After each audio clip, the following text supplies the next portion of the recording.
Chua, may recommendation Congresswoman Pam Zamora na yung hearing bukas ng Blue Ribbon or the Good Government ay dapat na i-postpone to give way doon sa pag-appear ni VP Sara sa NBI regarding doon sa subpoena sa kanya. Anong decision po ng chairman? Magandang umaga po sa inyo. Ay hapon po sa inyong lahat. Actually, kaninang umaga po, hindi lang po si Kong Pami ang tumawag sa akin, hindi rin lang po si Kong Sia.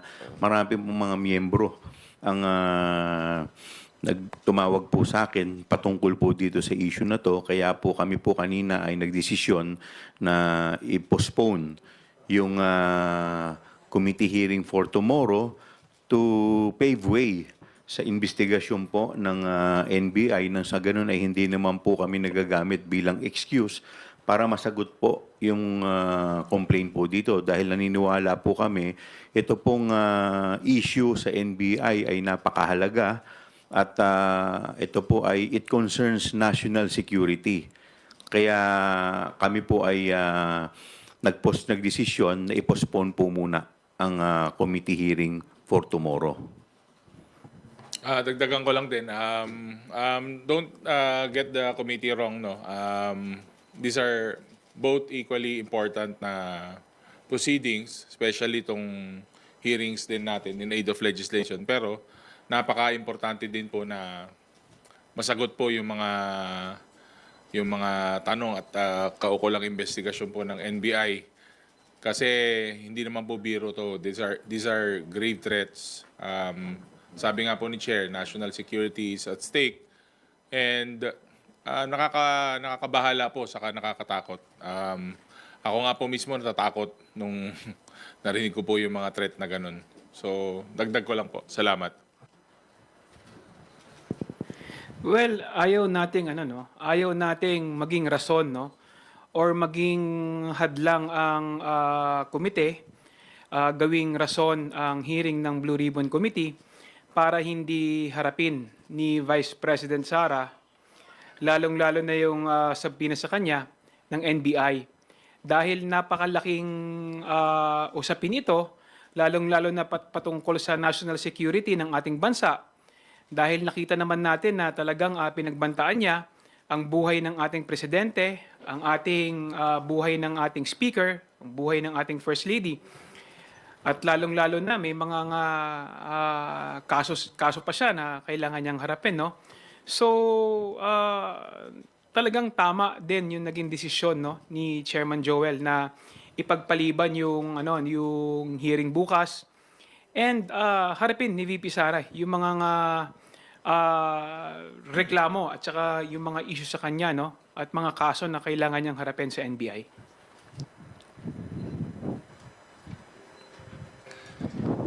Sir, ako na lang.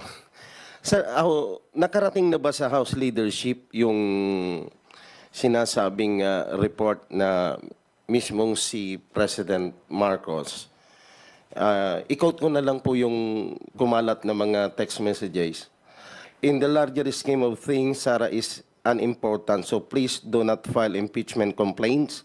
It will only distract us from the real work of governance, which is improve the lot of all Filipinos. Ito daw yung message ni Presidente sa House leadership. Actually, hindi ko pa po alam yan. Wala naman po akong nare-receive na communication from the House leadership. Sa ngayon po, ang naging concern lamang po namin ay yung issue po dito sa hindi po pagharap ni VP sa NBI dahil ang ginagawa nga pong rason o dahilan ay ito pong aming committee hearing. Well, no, wala tayong kasiguruduhan, kung saan nga po nanggaling yung text messages na yan. Pero kung ang pinag-uusapan impeachment, lahat naman ng tao, may karapatan na mag-file ng impeachment. At siguro nasa kanya-kanyang konsensya na yan, ng mga bawat miyembro ng Kamara kung susuporta sila sa impeachment na may magpa-file Dahil siyempre hindi naman natin po pwede ring pigilan, no, ang mga miyembro ng Kongreso pag merong gustong miyembro na sumuporta sa isang impeachment complaint. Pero kami kasi sa administrasyon, hindi pa nga namin pinag-uusapan, no, patungkol sa impeachment dahil abalang-abala nga kami, no, lalong-lalo na dito sa aming mga gawain sa Kongreso. Talagang gusto natin malaman kung ano yung katotohanan, gusto nating malaman kung ano ba talaga yung mga nangyari patungkol siyempre sa confidential fund, no, ng Office of the Vice President at saka sa confidential fund, no, ng Department of Education.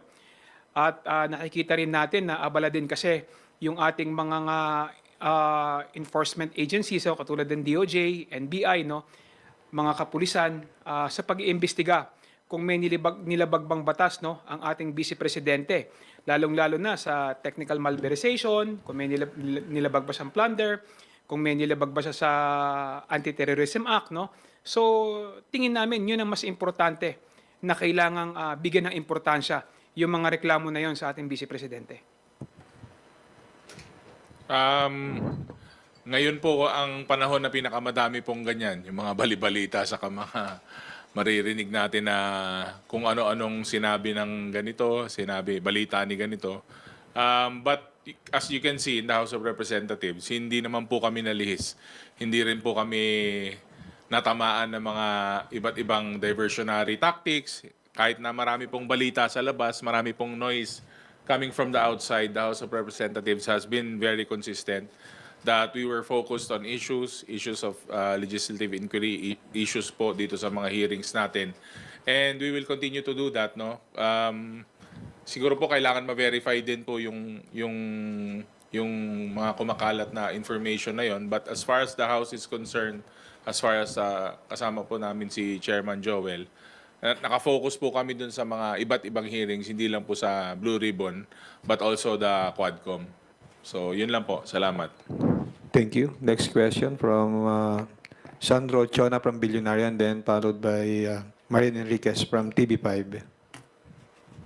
Sir, kailan po, ano pong mangyayari kay Zulaika Lopez? Kasi mapapaso po yung contempt orders sa kanya on Saturday.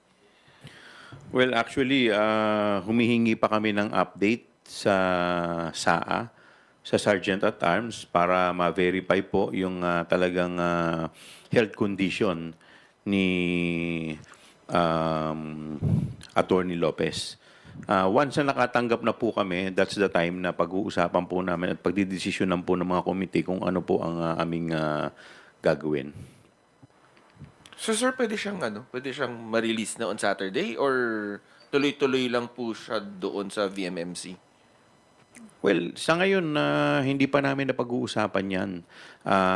Ang natakil pa lang po kanina is yung issue para po bukas. So siguro pag once na nakatanggap na po kami ng report from the Sergeant at Arms, that's the time para tayo po ay i-report din natin to sa mga kasama rin po natin sa committee. In addition dun sa sinabi ni Chair Joel, no, you have to understand, no, na hindi ito desisyon lamang ng isang tao.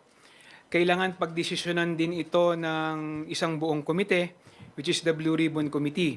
Kailangan ding makuha din natin yung recommendation galing sa Office of the Sergeant at Arms kung ano talaga yung kalagayan ni Attorney Lopez, at kailangan din makausap yung mga doktor niya para malaman din kung ano ba talaga yung totoong medical condition niya. So it is just right, no, na naging cautious din si Chairman Joel Chua dahil gusto rin ng komite na masiguro na nasa maayos at magandang kalagayan si Attorney Lopez bago siguro siya uling humarap sa komite ng Blue Ribbon.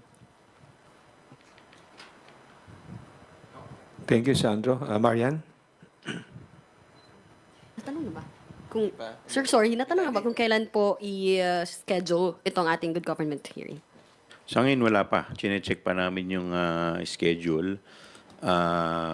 Kasi sa totoo lang, ngayon, ang nakapokus din po ako dahil nagkaroon ng isang malaking sunog sa distrito ko kagabi. Kaya medyo yun muna ang pinagtuunan ko ng pansin ngayon. Kaya until nakatanggap nga po ako ng mga tawag sa mga kasama ko because eto nga po yung naging concern nila. So yun po muna yung aking pinag-focusan. In the meantime, ayusin ko po muna yung mga naging biktima po ng sunog sa distrito ko. Sir, I understand that you said po na hindi pa napag-uusapan yung tungkol sa impeachment, pero meron pong statement si VP Sara Duterte recently, and sinabi po niya, if you would like to comment on this, sabi po niya, if I get impeached, that's my end. Gumastos at magwaldas ng pera ng gobyerno para impeach ang Vice President, para pagtakpan ng kakulangan at pagsisunungaling ng ating administrasyon, pagtakpan na yung mga pangako ay napako at babanatan nila ako. They can try and then let's see. Well, it's another diversionary tactics ng ating Vice Presidente, no? Para iiwas na naman ang usapin tungkol dun sa nangyari, no, sa pondo ng Office of the Vice President at saka sa confidential fund ng Department of Education. Ang pakiusap ko lang, sana mag-concentrate tayo doon sa kung ano ba talaga yung tunay na usapin. Ang tunay na usapin dito is may nawawalang pera ng ating gobyerno, hindi naging tama yung paggastos, nagkaroon ng kapabayaan sa pag-handle, no, ng confidential fund ng Office of the Vice President at saka ng Department of Education, at kailangan may managot dito. Doon tayo mag-concentrate kasi alam naman natin na itong mga ibang issue na ito na kanilang sinasabi at kanilang inilalabas is diversionary tactics lang ito sa pag-iwas sa responsibilidad ng ating Vice Presidente. Napakasimple lang naman ito. We want transparency, we want accountability, at kung sino may kasalanan, siya ang dapat managot. Unang-una, yung primary purpose po ng investigasyon din po natin, on top of that, ay in aid of legislation. By next week, magfa-file po kami ng mga House Bill na naging produkto po nito pong investigasyon. So, kaya nga po, sa totoo lang, yung impeachment po ay hindi pa po na pag-uusapan at kung ano pa po dahil sa totoo lang nakapokus pa po kami dito po sa mga iba po pong usapin. Opinion niya yun.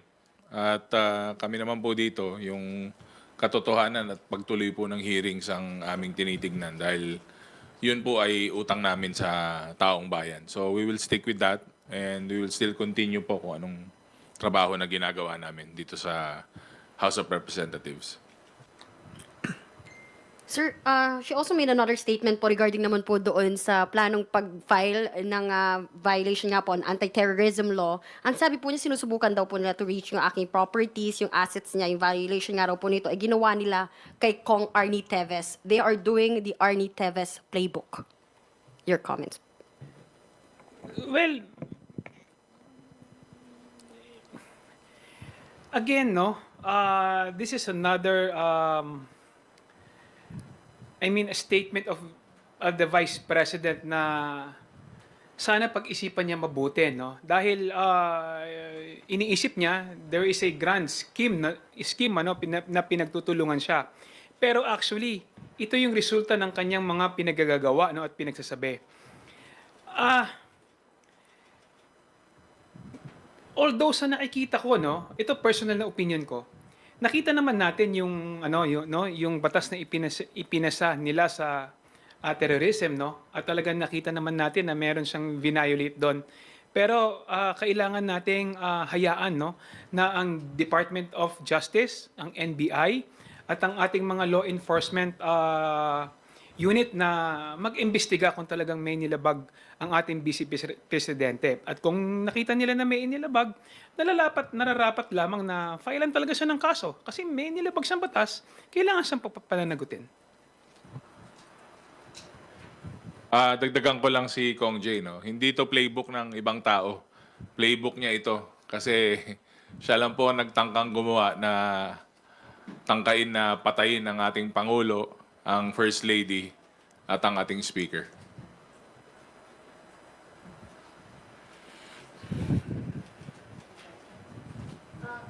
Sir, kasi Thank you so much. Pero regarding lang po ulit doon sa impeachment complaint, you mentioned po before, I think a month ago, Chair Chua, na may nakikita kayong grounds kay VP Sara nga po sa hindi pag-explain ng itong mga confidential funds. I think you mentioned about graft and corruption and betrayal of public trust. Do you still hold this same sentiment pa rin ba?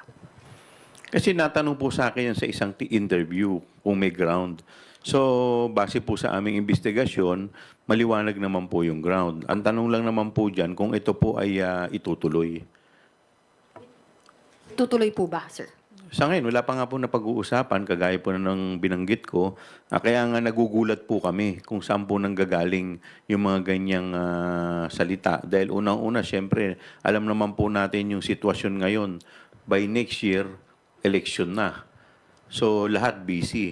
So, kaya hindi ko po masagot kung totoong magkakaroon ng impeachment dahil by February, start na po ng national campaign. By March, start na po ng local campaign. So, yun po ang hindi ko po masagot. Ano po ba ang parang marching order po ni Speaker or ni PBBM? Wala naman po sa amin binabanggit pa as of now Kaya nga po, sinasabi ko po, ito po ay pag-uusapan pa ng mga miyembro kung ano ang magiging laman ng aming committee report. But definitely, magiging laman po niyan ay yung mga batas na amin pong napag-usapan na siguro kailangan maging priority bill po para po maiwasan na po yung mga ganitong klaseng problema in the future. Thank you. Joy Cantos from Filipino Star, you're recognized. Good afternoon po, sir. Sir, the rift between the President and the Vice President, do you think it could lead to political crisis? Bumabagsak maganda na po yung economy natin. Nagkakaroon na naman po ngayon ng downfall sa investment sa stock market dahil po dyan sa issue na yan. Yung rift siguro, hindi ko alam kung proper word yung rift. Pero definitely, iba naman po yung nag-aaway sa inaaway. So, ang pananaw ko po dito kasi inaaway nila yung Pangulo eh. So, kitang-kita naman po, it's very obvious na sisi dito, sisi dyan. Pero at the end of the day, we all should be accountable for our actions. And as we all know the President, alam naman po natin yung Pangulo, talagang kung pwedeng magtrabaho na lang siya, magtatrabaho na lang po siya para sa ikagaganda ng bansa. Pero syempre, he won't take this sitting down. Dinet-threat ka po. So, kahit sino po sigurong mamamayan, ganun din po ang response sa nangyari. But again, I think the President is working and he feels na he should be above itong mga nangyayari ngayon, but tao lang po siya. So, kailangan niya pong magtrabaho para nga po, yun nga, masolusyonan pa rin at kung magkaroon man ng, kung parang ang tingin ng tao political crisis, naka-back up po, saka steady po yung foundation natin, especially po sa ating economic sector. Alam po ninyo ako, sa totoo lang, nalulungkot po ako dahil nung ako po'y nagsimula dito sa Kongreso, ako po'y hindi kabilang sa kanilang partido. Hindi po ako kasama sa unit team. Kaya lang po, ako po bilang isang mambabatas, ako po kasi naniniwala na lahat po tayo, people have spoken, nagsalita na po ang tao nung eleksyon. Dapat po lahat kami, we should rally behind the President. Why? Because kung ang presidente po ay naging matagumpay, ang bansa po natin na makikinabang. And it will redound to the benefit of the people. Pero kung ang presidente po ay hindi naging matagumpay, ang kawawa rin po ang bansa natin.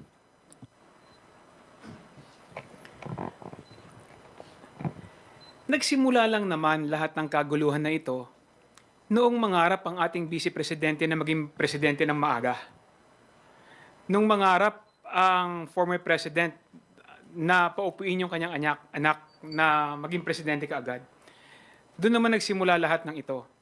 Nakita naman natin ng ating presidente, si Presidente BBM, napakamahinahon na leader, napakamahinahon na tao dahil yan yung kanyang personalidad.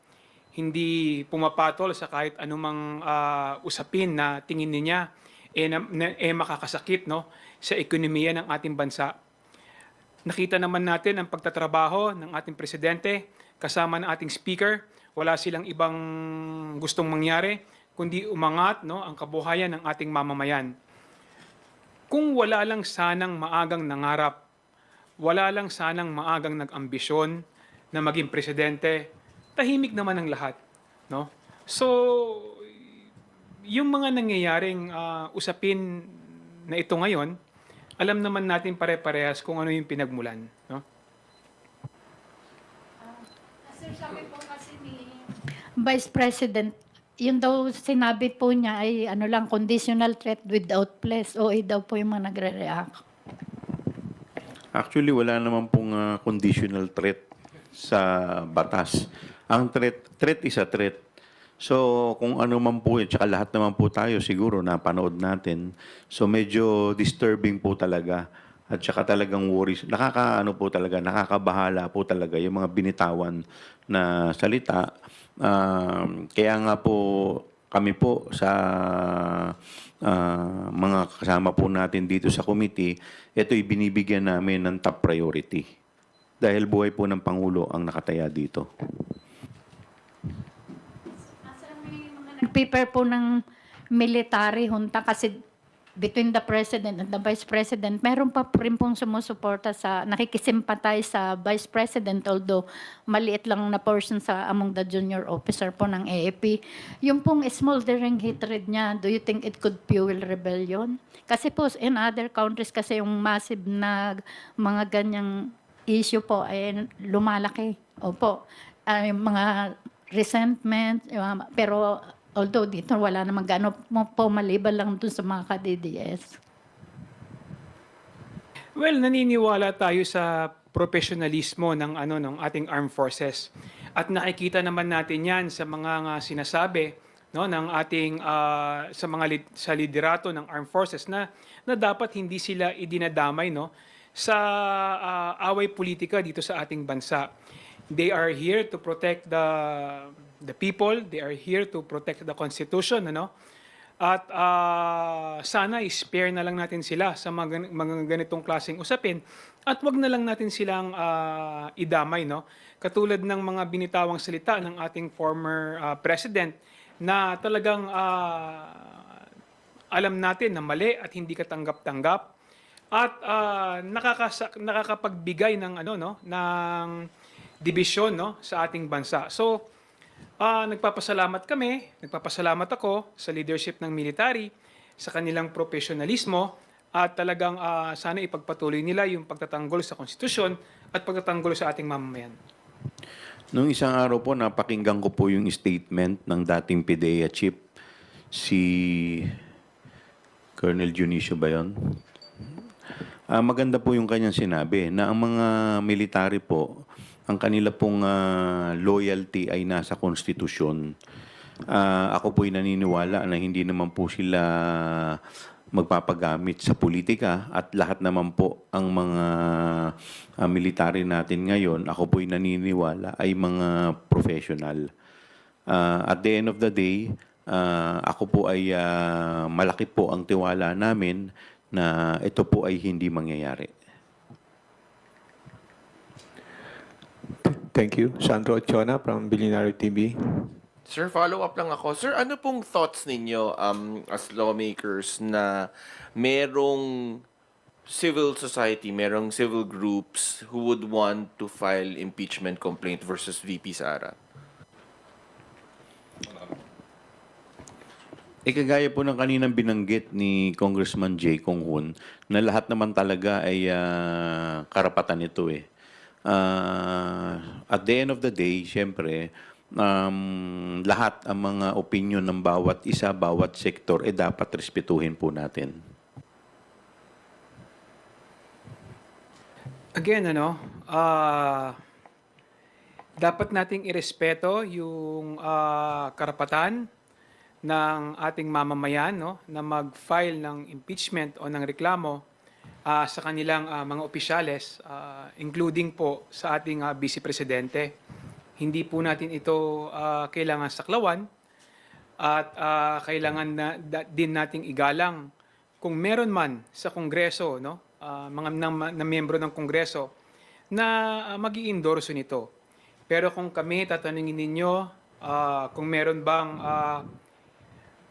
stand ang administrasyon ng Kongreso sa pangunguna ng ating Speaker, wala po, hindi po namin yan na pag-uusapan. Kung meron bang iniutos o sinasabi sa amin, again, hindi po namin yan na pag-uusapan.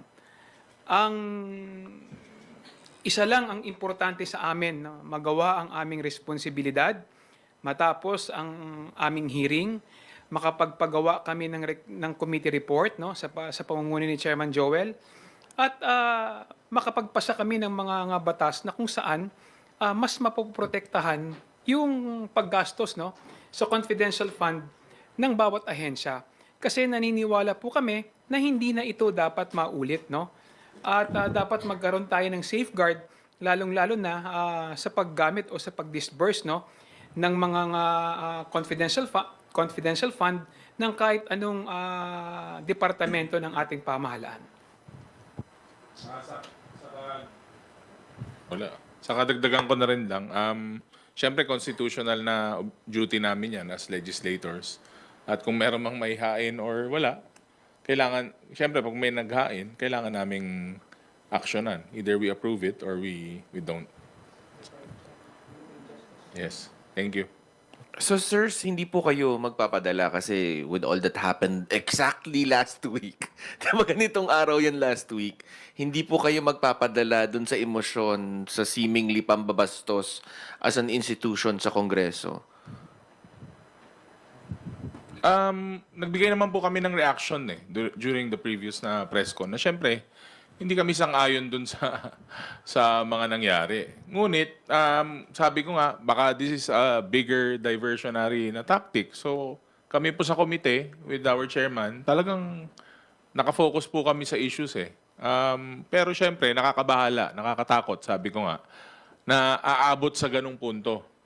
Sabi ko pa nga, sino kayang hired assassin na to? International, local, anong death squad galing to? So, may mga tanong tayong ganun kung saang death squad, sino ba itong mga taong to, yun yung mga imbestigahan. Ngunit, hindi kami pwedeng, sabi mo nga, hindi kami pwedeng magpadala sa emosyon namin kasi nga may goal kami sa komite, which is yung mga hearings namin at makagawa kami ng ma-improve namin itong mga batas na to na may mga loopholes na siguro kailangan ng i-update. Nandun po yung focus ng committees. We are not delusional, no? We are focused, no? Kung ano yung trabaho na aming kailangan gawin, kung ano yung trabaho na aming kinaharap. We are not mentally stable, no? We are not emotionally unstable, no? So, we are in the right mind. Alam namin yung trabaho kailangan namin gawin at alam namin kung ano yung mga kailangan namin tapusin in aid of legislation. Thank you. Big Samintak from Net25. Please proceed with your questions. Okay. Sir, clarification lang doon sa regarding sa issue ng impeachment. You made mention, Chairman Chua, na kung may grupo na magsasampa ng impeachment against the Vice President, isa ang dahilan na medyo makakahadlang is yung time constraint na because next year, by January to February to March, campaign period na. So, meaning to say, yun bang election period, isa rin yun sa magiging hindrance para kumbaga, magkakaproblema doon sa pag-push through ng impeachment against the Vice President? Well, that is only my personal opinion. Dahil at the end of the day, syempre, hindi ko rin naman po alam kung biglang final po yan, syempre, mauobliga rin po yung mga senador to act on it. Di po ba? So, but that is only my personal opinion dahil tinitingnan din po natin dahil syempre, lahat naman po kami ay may kanya-kanyang gawain. So, ito po, yun ay personal ko lang pong opinion. Okay. Marian Enriquez from TV5. Sir, yung regarding ng pulit sa good government, meron na po ba tayong timeline? Nakikita ba natin na, yung kailan ba natin nakikitang matatapos po itong good government hearing? Actually, kung ako pong tatanungin, siguro baka hingin ko po yung opinion ng mga kasama ko in the next schedule. Magpapaset po kami ng meeting kung may mga kailangan pa bang pigain. Kung wala naman na po, siguro it's high time. Kasi ako, ang dami ko ng suggestion na mga batas eh. May mga kasama ko, marami na rin sinasuggest na mga batas. Kaya nga po, sabi ko, by next week, may mga maifa-file na rin po kami na batas. So hopefully po, siyempre at the end of the day, lahat ang opinion ng bawat isa ng mga miyembro ay kailangan ay hingin din po natin ang kanilang mga opinion. So sir, solved na po ba kayo kahit hindi niyo po naisasalang yung dalawang security officers na Colonel Lachica and Nolasco? Kasi po, sa akin po, no, hindi ko po masasagot yan insofar as I'm concerned dahil yan po ay, kaya nga po sabi ko po sa inyo, tatanungin ko po muna kung ano pa ang opinion ng mga kasama ko. Kasi sa totoo lang, nagsimula po tayo dito, lahat nagpasapasahan na eh. Well, tingin ko as as nakikita ko naman kung ano yung nangyayari sa committee natin.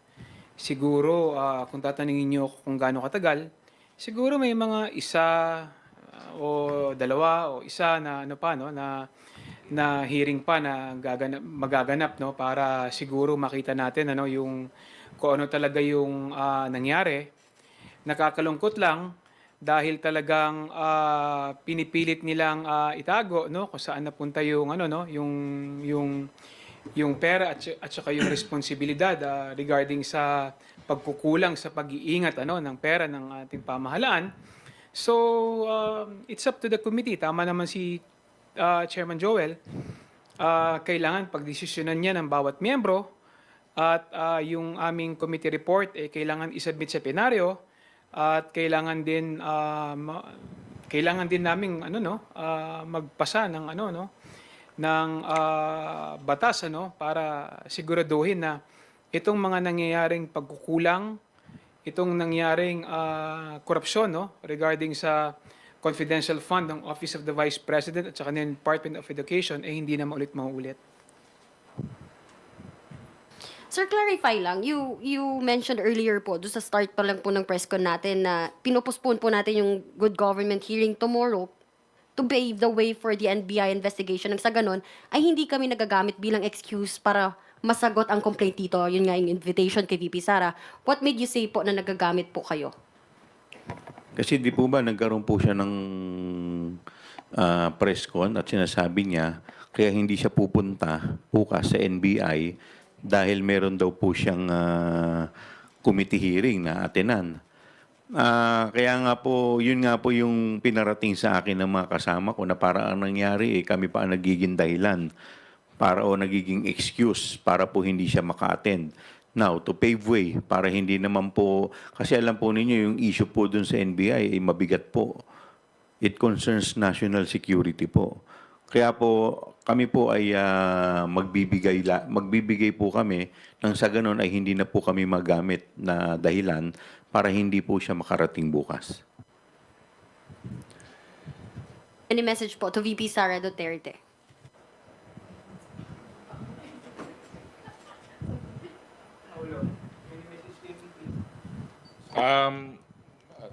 Hindi naman po, wala na pong committee hearing po. So, I guess, hindi na niya kailangan dumating. At siyempre po, at least, hindi na magagamit yung committee na palusot dahil alam po namin na mas mabigat po yung kailangan harapin sa NBI. So, ingat po.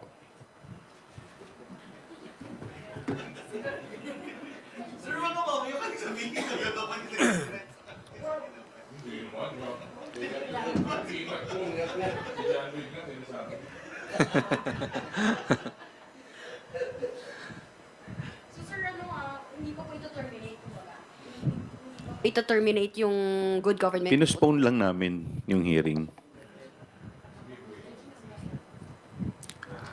Okay, thank you. Until such time na makapag-file ang komite ng committee report sa plenaryo, dire-diretso pa rin yung trabaho ng komite regarding sa confidential fund issue ng Office of the Vice President.